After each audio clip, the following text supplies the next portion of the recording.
తాను రాజకీయాలకు కొత్త అయినా తన మీద టీడీపీ అధినేత చంద్రబాబు నమ్మకం పెట్టుకుని పూతలపట్టు సీట్ కేటాయించారని పూతలపట్టు ఎమ్మెల్యే అభ్యర్థి పూర్ణ అన్నారు.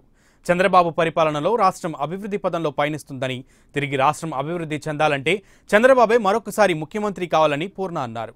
పూతలపట్టు అసెంబ్లీ సీటును గెలిచి చంద్రబాబుకు కానుకగా ఇస్తానని పూర్ణ ధీమా వ్యక్తం చేశారు.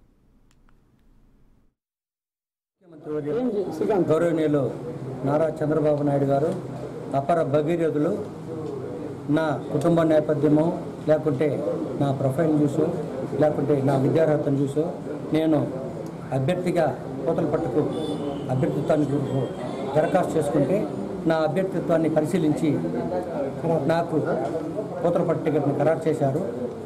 వారి నా మీద ఉంచిన దీంతో నమ్మకాన్ని ఒమ్ము చేయకుండా పూతలపట్టు నియోజకవర్గంలో నేను కంటెస్ట్ చేసి గెలిపించి పూతలపట్టు నియోజకవర్గంలో ఎమ్మెల్యే సీట్ను బహుమతిగా ఇచ్చి మన రాష్ట్ర ముఖ్యమంత్రి గారిని మళ్ళీ ముఖ్యమంత్రిగా చూడాలని కలగంటున్నాము.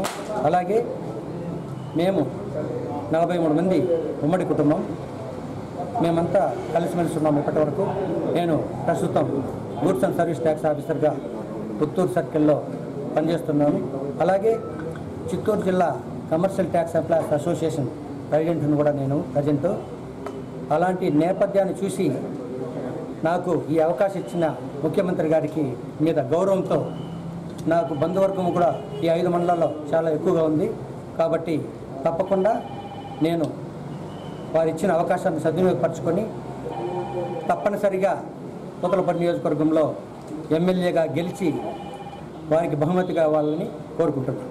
కాన్స్టిట్యూన్సీలో ఉన్న నాయకులను వాళ్ళకి అందరినీ కలుపుకొని అలాగే నాకు ఈ అవకాశం రావడానికి ముఖ్య కారకులైనటువంటి అన్ని మండలాల నాయకులు, ప్రత్యేకించి ఎమ్మెల్సీ దొరబాబు గారు, జయప్రకాష్ అన్న గారు, తర్వాత వెంకటేష్ చౌదరి గారు, టౌనపల్లి మండలం జడ్పీటీసీ గారు, తర్వాత సందీప్ గారు, యువరాజ్ అన్న గారు, వీరందరూ కలిసి మిగిలిన నాయకులు కూడా అందరూ కోఆర్డినేట్ చేసుకుంటూ నన్ను తీసుకెళ్ళి ముఖ్యమంత్రి గారికి పరిచయం చేసి నాకు ఈరోజు పూతలపట్టు అభ్యర్థి